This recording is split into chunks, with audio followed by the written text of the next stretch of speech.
Voilà, bonsoir, salam alaikum chers amis téléspectateurs de la télévision Info Karang. Je suis nuyu bu baax kenn ku nekk turam ak santam di leen jaajëfal bu baax a baax di sàkku ci yéen saa yu nekk rek ngeen daal di suivre programme Info Karang ngeen daal di abonné ngir ngeen am information à temps réel ci biir Karang.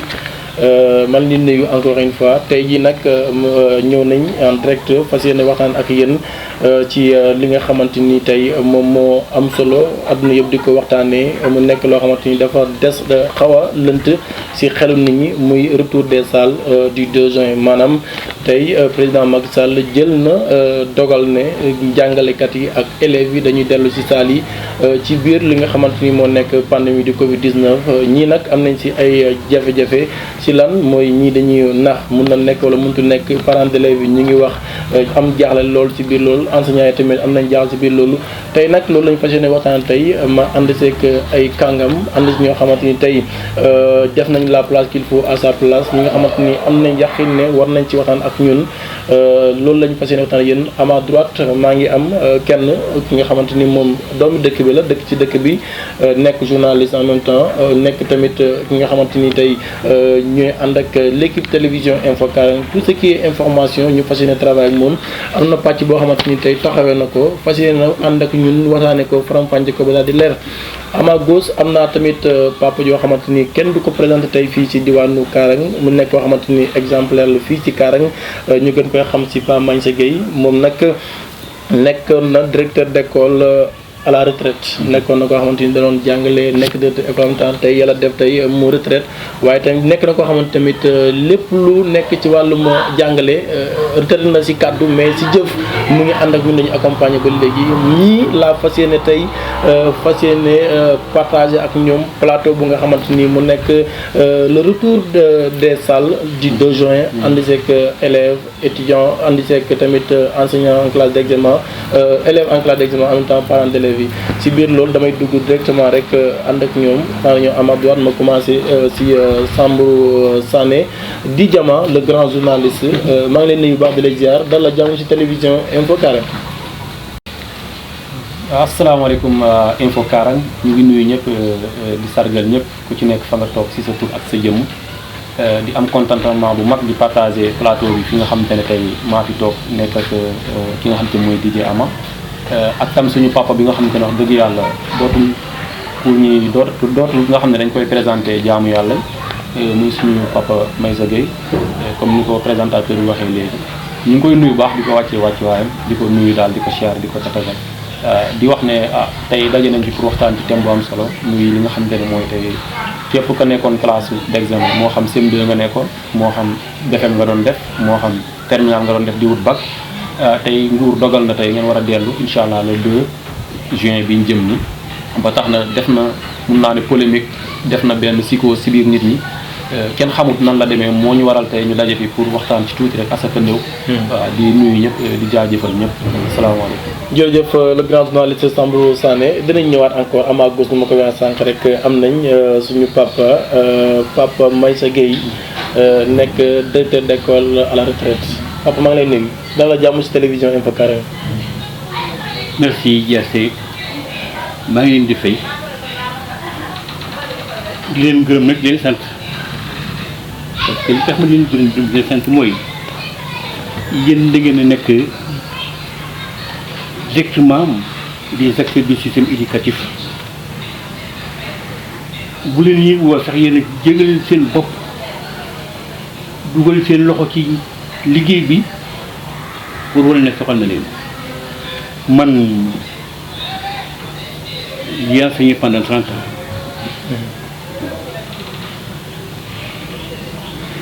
damaa yàgg ci école de formation yi jóge fa nekk directeur d'école jaar naa presque ci région yu nekk ba maa ngi retraité dans le département de Nioro. Mon frère j'étais formateur de directeur d'école. Les nouveaux directeurs d'école de la région de Kaolack, man maa leen daan formé avec une équipe. boo fa jógee nag daa ñëw fi en 2000. xam nga nit ñi en général booy retraité dañ lay jox si jaada jox la kurus jox la pliaan ne la demal noppalu mais man mënuma ko parce que j'ai compris une chose que le système éducatif de mon pays a encore besoin de ma volonté et de mon expérience. Cette volonté et cette expérience, je les mets au service de mes cadets, sans désordre, sans prétention, à la manière de chez nous. Moi, je suis venu sóobu ci biir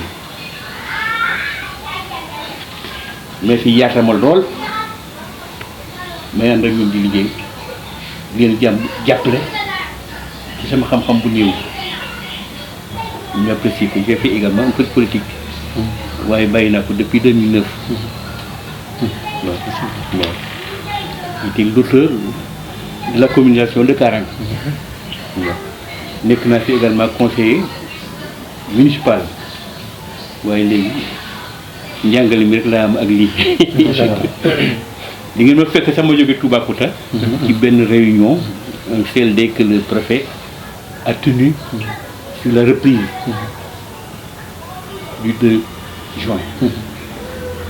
J'étais avec le maire ak le président des étudiants ak le proviseur ñoo fa demoon représenté ji Karang lii ngeen di wax tey ji li ñu wax tey ji moom lañ doon wax. bon yéen da ngeen am xam-xam. macha allah macha allah loolu nag. la première démultiplication. yéen laa koy livré. Télé Info Karang loolu la lépp luy xibaaru bees. moom dañu pare jukki ko indil ko askan wi parce que moo ko fi tax a nekk. c'est ça quoi. livre la primeur. yéen a ko déggandoo chers amis téléspectateurs de la Télé Info Karang je pense que waxtaan bi dafa ala doome te commencé guñ sax moom nag nekk na koo xamante ni monument la en Afrique quand un verre mooy c'est comme un bibliothèque qui brûle. même dañ ko ñaal na mu yàgg fii.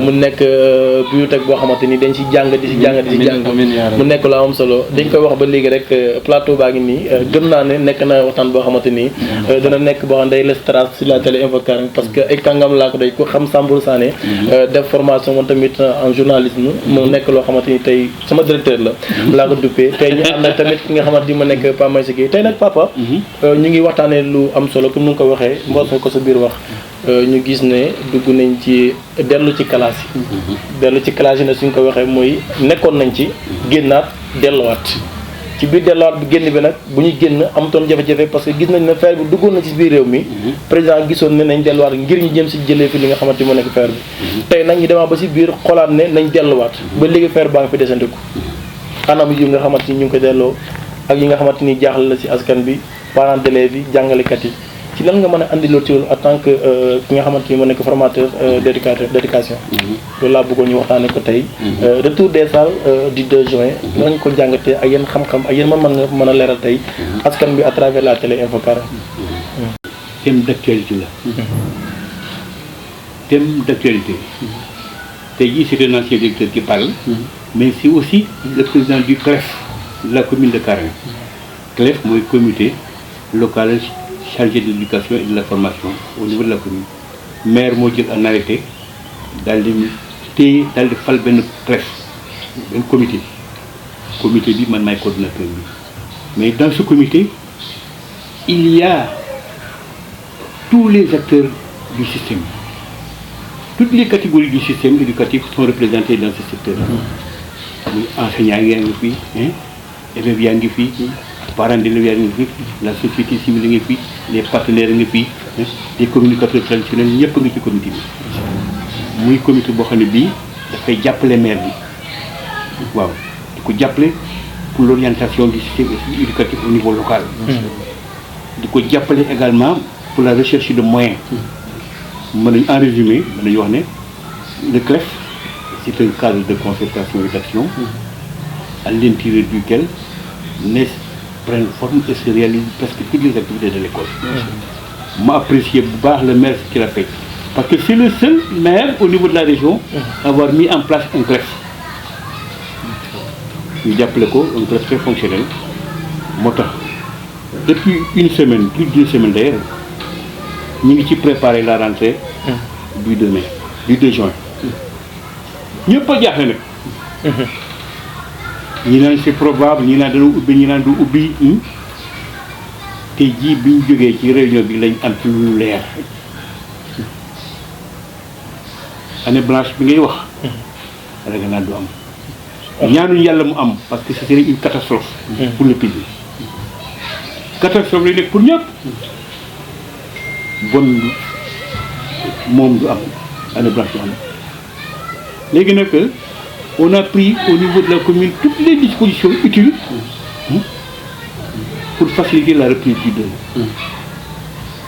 Dispositions yi mooy tey jii on vient de Toubacouta mais c'est notre 4e réunion daje nañ fi ñeenti yoon avec les acteurs du système di réfléchir sur les dispositions à prendre pour que la reprise soit effective.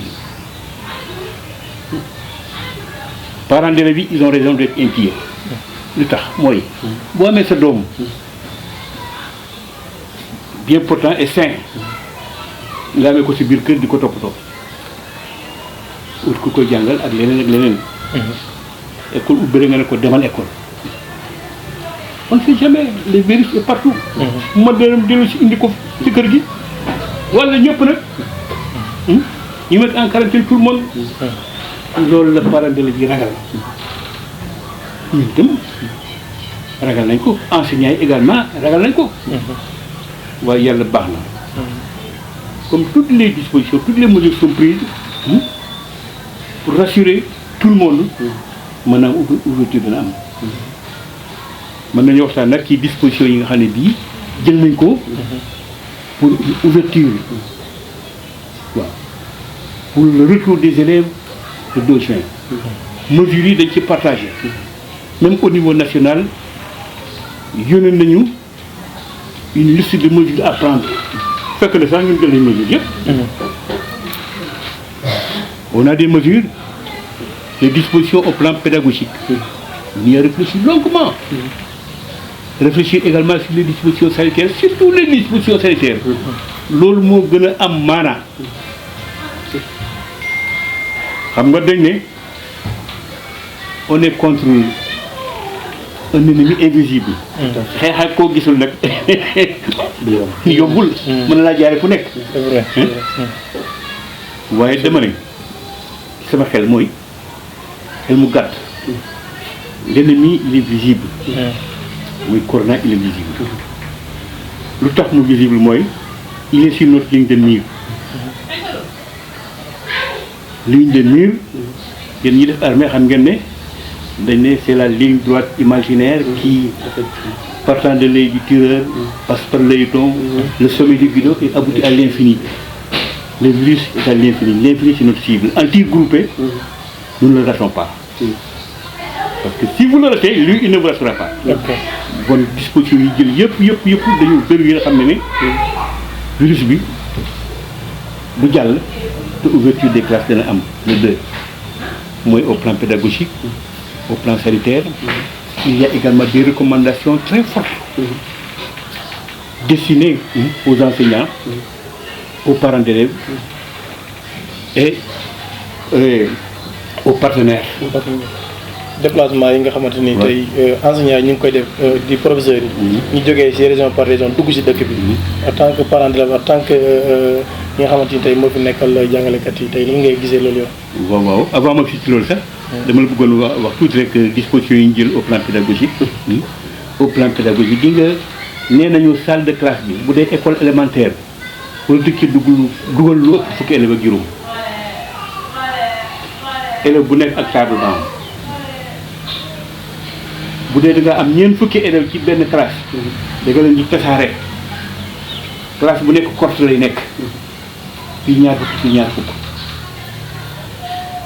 bu dee juróom benn fukk la da nga koy def ñetti classe école élémentaire classe bu nekk du passé fukki élèves ak juróom boo demee nag au secondaire au moyen classe bu nekk mën a nekk ñaar fukki élèves mais primaire bi fii fukki élèves ak juróom la dañ ko def pour respecter la distanciation xam nga diggante élève ak élève lu mu bon war naa am 1m50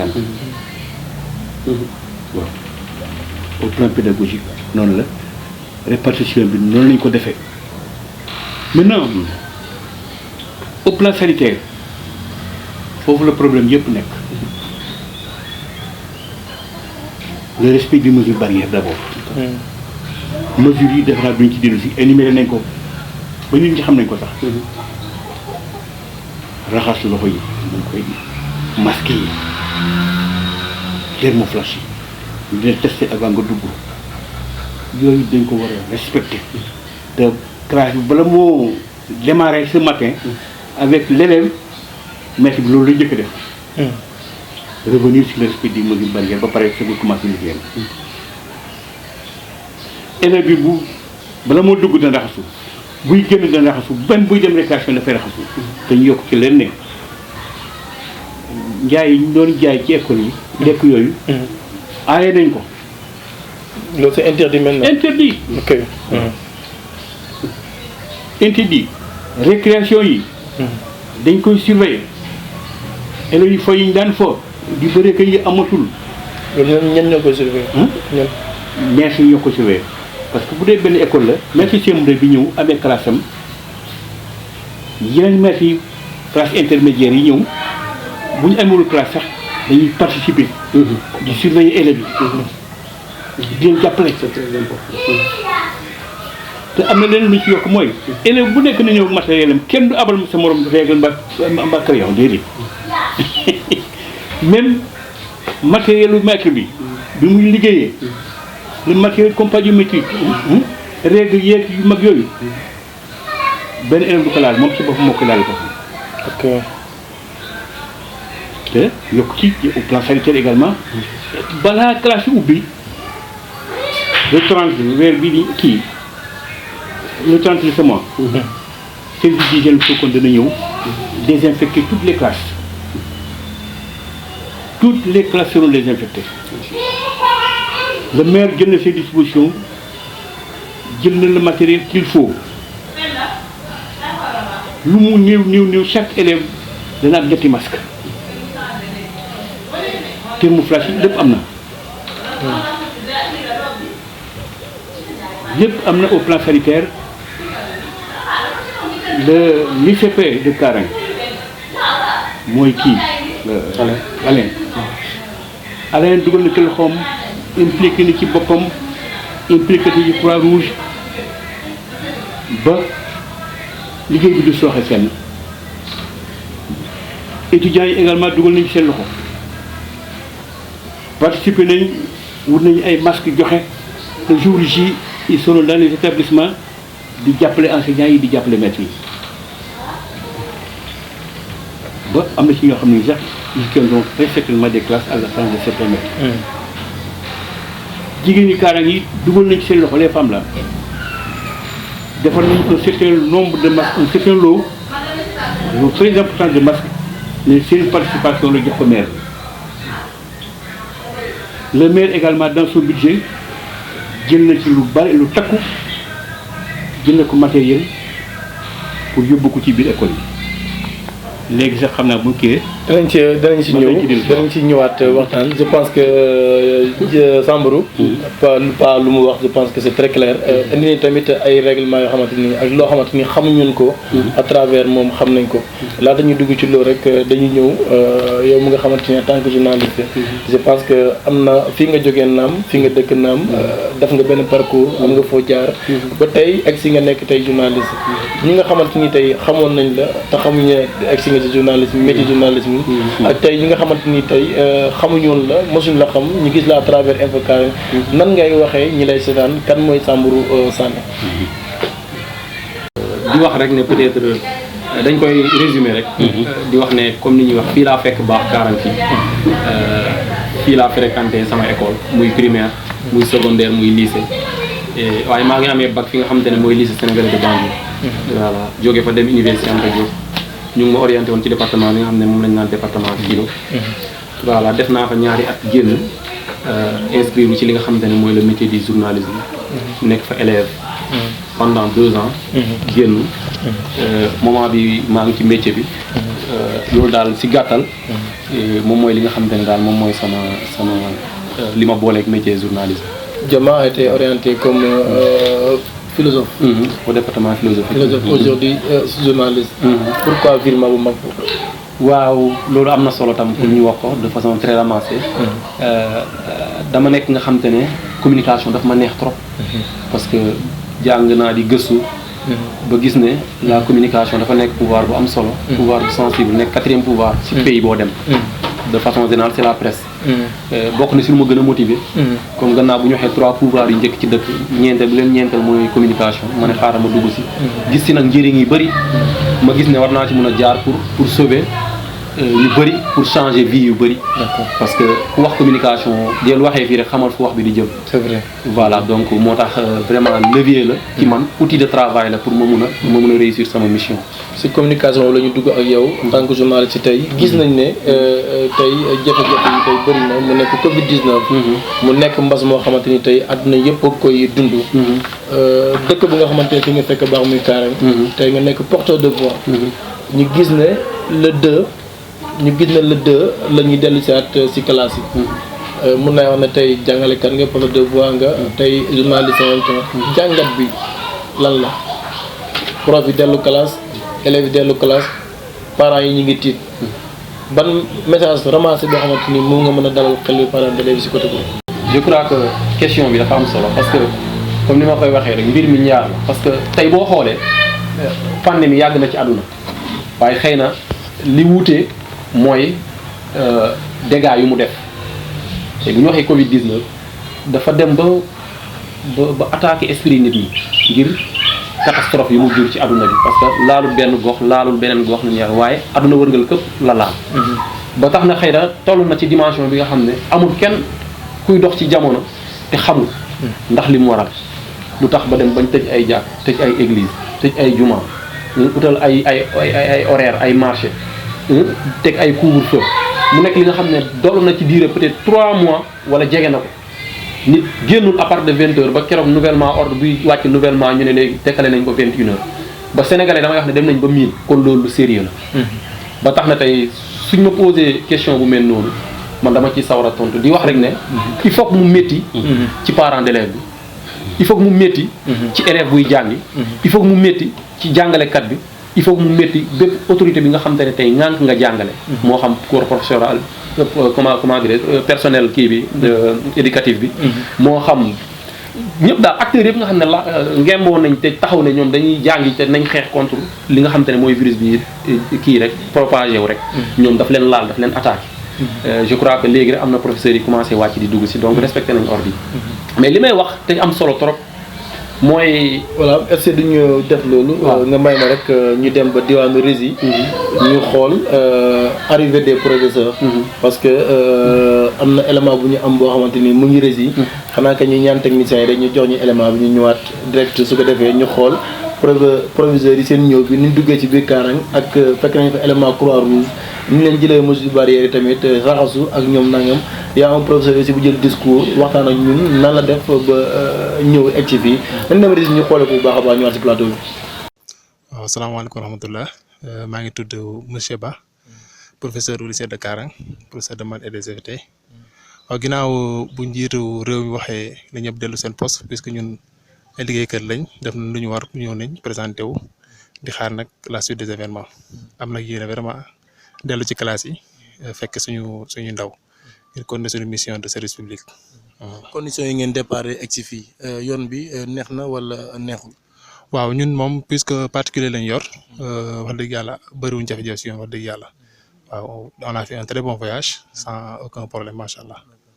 est-ce que mesures barrières yi respecté ngeen ko ba egg ci fii ndax dugg-dugg yi si biir en tant que région par région ngeen ko jàngatee. waaw seetlu nañ ne aussi bon dëkk yu bëri fii booy dugg ak booy génn yëpp dañ fa mettre ay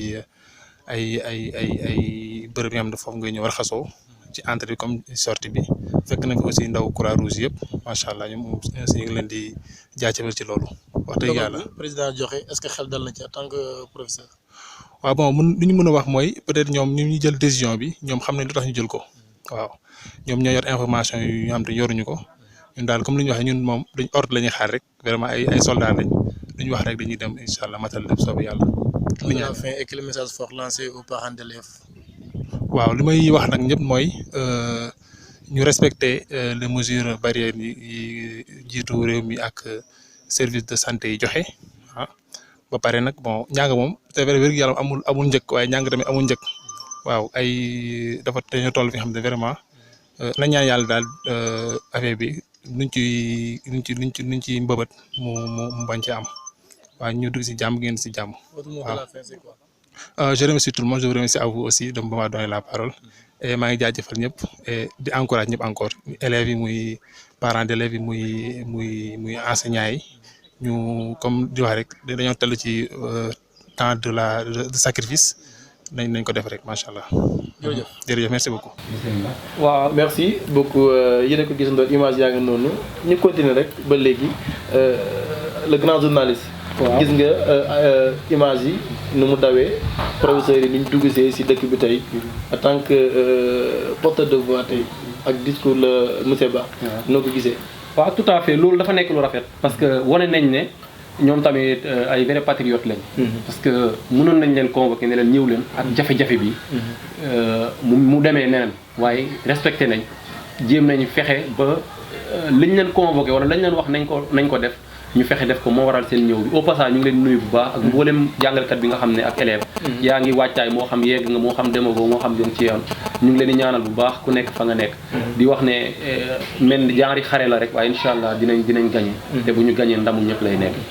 en tant que journaliste je pense que ñàkkoo question yoo xamante ni tey fas yéene ko jàkkaarloog suñu papa ji ma bàyyi la rek à travers la télé Infos Karang nga jàkkaarloo ma ak moom wan waa Karang li nga xamante ni tey moom nga jàngi joon indi ko xam naa ne tu es doué d'esprit vraiment lépp loo xamante ni tey maa ngi koy partager ak yow gëm naa ne yaa ma gën a xam mais ça va partager moo tax ñuy partager plateau bi tey ma bàyyi la ak Pape Maïssa Gueye si jàmmaarlo bi nga joxal ma ko ay questions yu sévères ñu ànd ak waaw tout à fait waaw moom de question daanaka du sévère ci moom ndax li may wax rek expérience bi c'est très important ndax wax dëgg yàlla c'est un gars c'est un homme tellement expérimenté fi mu jaar bëri na ba tax na damay faral di wax ne Karang yombul nga jël mbir di ci doxal te mu touché éducation fekk te moo consulté ko même su fekkante ne moom du acteur principal mais soxla ngay idéem man nag li ma jaaxal mooy Sénégal Covid-19 bi mu ngi dem mu ngi avance chaque jour mu ngi def test yi mais il s'est trouvé que ni xale deewagut te ñaanuñu yàlla xale dee waaw ci gàttal mag ñi la gën a sonal am na ñu naan sax élèves yi mënuñu reprendre parce que Covid-19 mënu leen sonal waaye y a un cas nee nañ ne xale yi Covid-19 bi sonalu leen yabul leen daal bu ci jàppee nit sax pour mu jël bakkanam yombul ba tax na ñu ne ñeneen ñu ne garaawul mën nañu reprendre école yi waaye tam effectivement ñu reprendre école yi waaye bu fekkente ne dem na ba xale boobu ñuy wax ne Covid bi sonalu ko mu dal ko ñaanuñu ko yàlla bu ñibbisee est-ce que du fa fekk ci kër ga ka Covid-19 mën a sonal. Merci de la question. Je crois que tu es pertinent. Pertinent d'ailleurs. très pertinent même. Question bi peut-être c'est destiné aux scientifiques. waaye ñun tam ñuy vivre. waaw surtout. avec le virus. nekk mag. war nañ ci mën a wax. gis nga mag ñi. déjà li tax ñuy dee mooy mag ñi dafa virus bi lay fekk ñoom yeneen feebar sax. yeneen feebar lay fekk ci ñoom. mag bu amul tension yaa ngi lu mu tëddi. yaa ngi diabète ak leneen ak leneen. si bien que virus bi. bu ñëwee yow tu résistes pas. mën ngaa dégg fële sax ci les gens ne font pas attention dañu foog ne virus bi la rey. virus boobu surtout.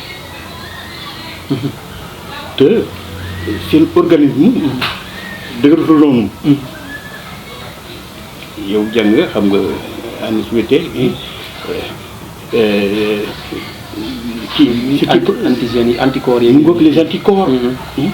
mais c'est important pour eux. waaw. li nga xale yi li ñu wër nekk ci suuf si di foo di lekk ay suufa yu kenn xamul ngay foog ne ay anticorps. waaw. mag ñi nag bu anticorps yi demee ba amatuñ doole. nga xam ne ils deviennent fragiles. moo tax. ànd mi dina ëpp doole surtout. te xale bi ci boppam mën na koo jëlee ailleurs indi ko. waaw bu ko indee nag ñëpp la ñuy quarantaine. te kenn souhaitu ko. mag mi nag moom ci boppam li mu mën a kii li ko mën a téye téyewul xale bi surtout. léegi pour ñu daw loolu maanaam tey comme au niveau national comme au niveau local est-ce que état teg na ay jumtuwaay wàll parce que test yi am na ñaari façon test par exemple test du ma ko tuddee test mais par exemple il y a ce qu'on appelle le clinique et le paraclinique paraclinique bi foog ñu jàll ci test comme ni ko gars yi defee suspecté nañ ñu jàpp la test la nga positif ñu retenir la nga négatif ñu bàyyi la nga dem am na lu ñu tuddee clinique boobu dañuy à travers les symptômes léegi bu fekkente ne gisuñ nit ki symptômes yi te fekk am na doomi jàngoro parce que am na phase bu ñu tuddee phase d'incubation léegi bu fekkee prof yooyu pare wuñu leen tester directement ñu xool ndax ils sont positifs ou ils sont négatifs ñu bàyyi leen sous prétextant que ni ñii am nañ amuñu doomi jàngoro bi far ñu ñëw fekk ñu ngi ci phase d'incubation tey est-ce que sóoraale nañ loolu maanaam le fait que prof bi nekk ci phase d'incubation wala élève bi sax mu demoon vacances ñëpp ci dem école testé wuñ ko pour xool ne exactement par paraclinique ñu test ñu xool ko nii rek ñu ne bon thermophage nañ ko amul kii demee rek ñu jàpp ñu ne waa amul far ndekete mu ngi doomi jàngoro bi nekk ci phase d'incubation dina ko wàlle te bu ko wàllee est-ce que sóoraale nañ yu demee mais c'est grave mën nga nekk ci phase d'incubation am na virus bi ñu testé la nga positif le positif mais c'est extrêmement grave ça moo tax man damay dem ba quelquefois test yi sax dama koy wér baax na nag c'est tout à fait normal mais quelquefois résultat yi génnee du noonu moo tax il faut que les parents d'élèves fassent beaucoup attention sur le retour des enfants et des enseignants ils seront tous testés et même retestés moo tax Alain mi ngi wax le l'ICP mais je serai à côté des acteurs du système, je serai à côté des élèves et à côté de l'école dana jël nu mu tëddee la Croix-Rouge la tous les éléments de la Croix-Rouge comme effectivement bariwul yóbbu leen ci biir école yi yóbbu leen ci biir école yi pour ñu jàppale l'école au plan sanitaire li nga wax nii si c'est très pertinent mën na am de mais bu ko defee nag les autorités sanitaires sont en alerte comme loolu jaaxal rek jubale directement dispensaire fii dans li wax poste de santé informer l'ICP mu jël les mesures qui s'imposent. merci suñu jàllee foofu papa beneen cas bi mooy dañoo ne classe intermédiaire bokkul classe d'examen mooy dem ndax classe intermédiaire moom année bi bu dee nii la nar a continuer ndax ñoom rek lañ nar a jël ndax classe d'examen rek la ñuy jël en charge ou classe d'intermédiaire aussi nañ xool lu ñu leen di aménager bañ mën a ñëw maanaam même bu fekkee décret wàccegul en tant que expérimenté ci domaine bi yaakaar nga ne xaj na ci pour classe intermédiaire tam ñu reprendre un bon jour tout en disant que ni année bi moom jeex na quoi buñ ko waxee te wax maanaam année scolaire bi fu mu waroon digee jeex na ba pare après li nga wax nii la question a été soulevée tey au niveau du CLD les classes intermédiaires ñoom dañ leen fàtte ban ça veut dire donc que école tëj na et pourtant kenn fàttewul leen ñoom ci li ñu bokk waaw ci li ñu bokk ki nga les maîtres des classes intermédiaires ñoom dañoo war a rejoindre l'effectif de l'école maître CM2 yi école bi su dee école élémentaire la maître des classes intermédiaires dañoo war a ñëw di ko jàppale lu mu soxla ci biir école bi ñu defal ko bu élèves yi génnee ñu jàppale élèves yi boo amee ay exercices yoo xam ne dañ ko war a surveiller ñu surveiller ko mu des nekk les élèves des classes intermédiaires nu ñu leen di def c'est la grande question et les parents d'élèves pour raison te inquiet suñu doom yi jàngiwul te yee di jàngi bon xanaa mel nañ école tëj na ñoom kenn fàttewu leen bu élèves yi nekkee CM2 ak 3e ak bac defee seen examen ba pare école du tëj mën nañu prolonger l'année scolaire ba vers novembre vers novembre foofu ñu wàccee foofu ba vers novembre. ñu gis ne kon day traverser hivernage bi. te xool nañ population Sénégal. ñu siy dund ci bâtiment yi luxe yi nga xam ne tey bu tawoon ba def ay foudre def ay tonnerre def ay lépp du déranger. ndox mi du pénétrer. dafa néew bu fekkente ne 100% la mun nañ ne 99 wala 98% yi ñooy dund ci loolu ñu si des yëpp. ñu ngi si conditions yi nga xam ne vraiment ce ne sont pas des conditions favorables. est-ce que ñooñu bu naree traverser hivernage bi du créer problème aussi du am ñuy jàng sous la pluie. kii nga de. tey aussi cette question a été posée. yi nga classe yi ngay wax. ay abri provisoire am na. abri provisoire ay mbaar ba léegi. même Kaarang gi sax am nay mbaar. tout à fait. ñooñu bu xiiree rek. problème njàng ma yàqu na. sakkantumaa bu tawee. si catégorie d'élèves bu ñu def ba gérer leen. ñu jàng nii seen morom yi nekk ci étage yeeg bâtiment yu baax yi nekk. loolu mën na nekk peut-être un problème pédagogique. di nga mais ci classe d'examen yi pare. mën nañoo génn dem seet la kii ñu tudd les élèves seet leur place aux élèves des classes intermédiaires. foofu solution la. mais du solution définitive de. solution définitive bi mooy. fexe ba sabaxal élèves yi. des classes yoo xam ne yi des classes normales. kooku nag l'État est interpellé les autorités également municipales territoriales sont interpellées.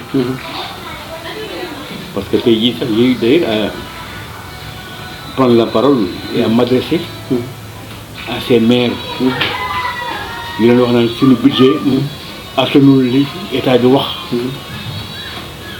état bi lu mu wax ñun amuñ ko. et je dis une chose. que l'école c'est un bloc décentralisé. Sa survie, son bonheur et sa force dépendent du degré d'engagement des élus locaux. maires yi ñoo amee école. li ñu amee santé lañu amee école. bon dañoo war a def les efforts nécessaires pour que école bi bañ a tumurànke. Bien entendu, il faut une certaine organisation. Ils ne seront pas seuls sur le terrain. Les parents seront à leur côté. Les autres partenaires seront à leur côté. Mais il faut s'organiser. Organisation rek moo ko rek. jërëjëf xam naa daanaka mun nañ ne temps bi. waaw jëm na si jeex. xëy na dina nekk sama dernière question ak yow. wax nga ñu ne dina mun na dem ba novembre. gis nañ ne mois de novembre. am nañ fa octobre novembre ci année bi nga xam ne année normale la. kon lekkaat na yeneen ñaari weer. ci année scolaire u déwén bi incha allahu rabbi. est-ce que loolu tamit avec fuseau horaire bi. calculer je ne sais pas comme vous êtes tellement kii dans ce domaine. 900 je ne sais pas combien d'heures. nga nar koo dagg wàññi si est-ce que tam du répercuté wu ci année beneen buy ñëw. ok ci nga niveau bi. le quantum horaire. 900 horaire autant pour moi. 900 heures la élève bi war a def dans l'année. pour que ñu mën ko évaluer en fin d'année. bu matul 900 heures rek. problème d'évaluation dana am. et en fin d'année. l'élève est évalué à un programme. par rapport à un programme et non pas par rapport à un groupe classe.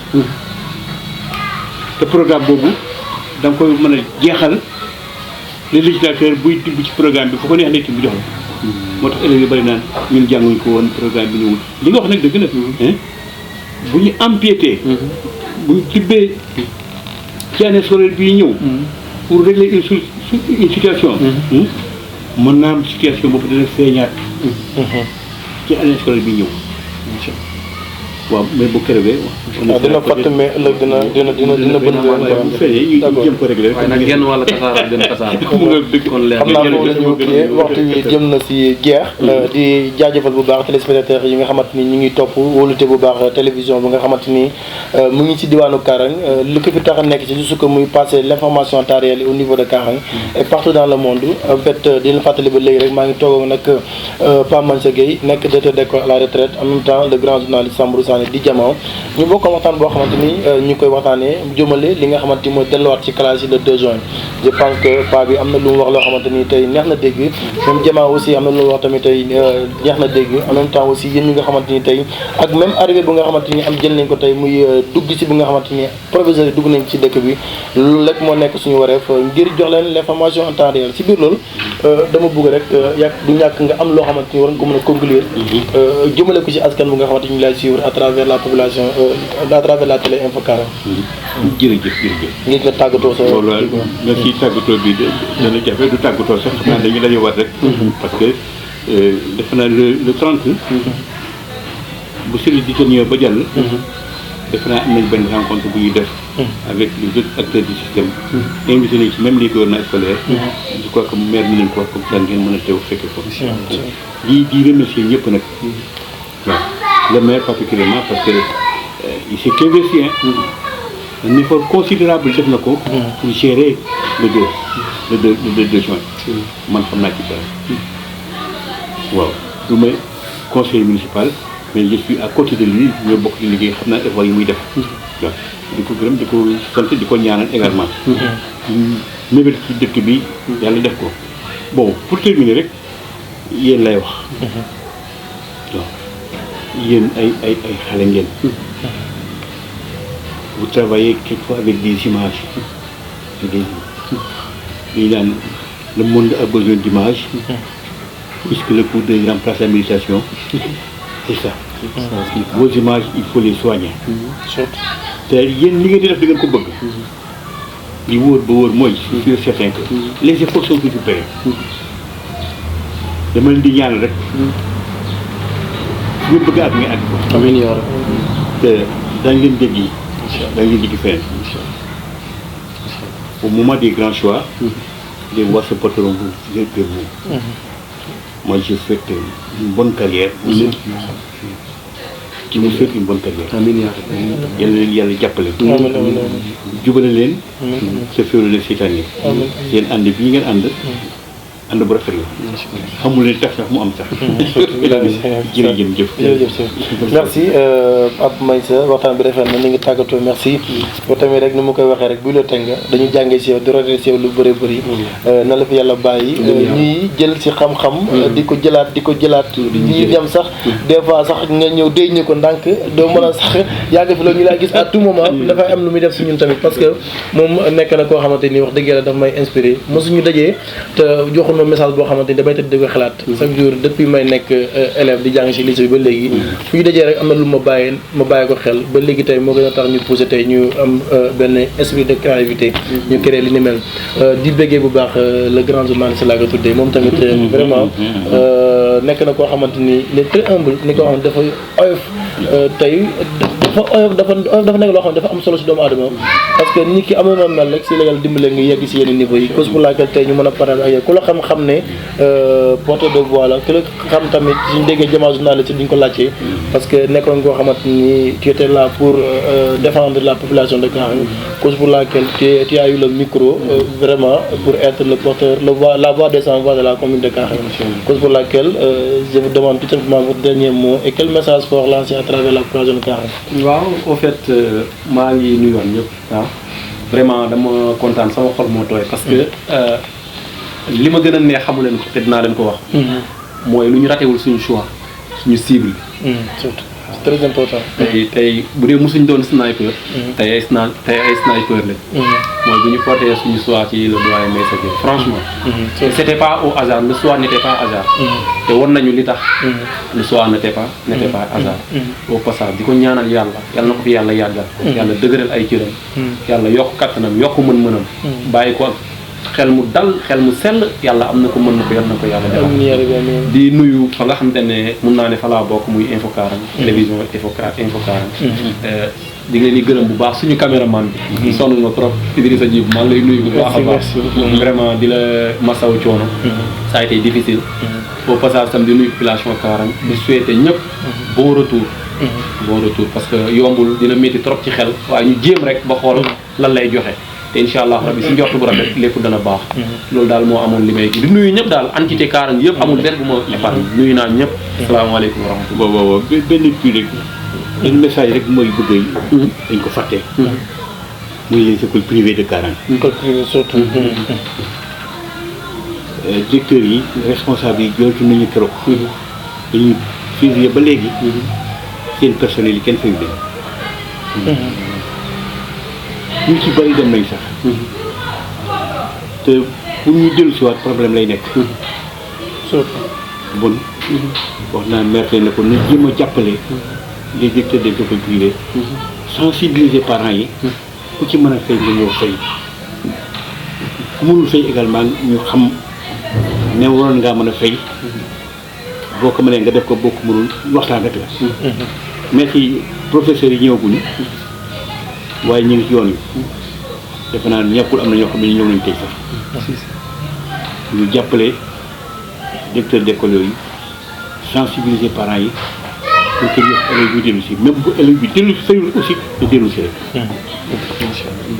nga dellu si waaw lu ñàkk nag daañ jokkoo ak parents d'élèves yi waxtaan ak ñoom pour que ñu jàppale seen directeur d'école sol nag buñ dee wut ay impacté ñoom ce sont les premiers impactés de ce prenant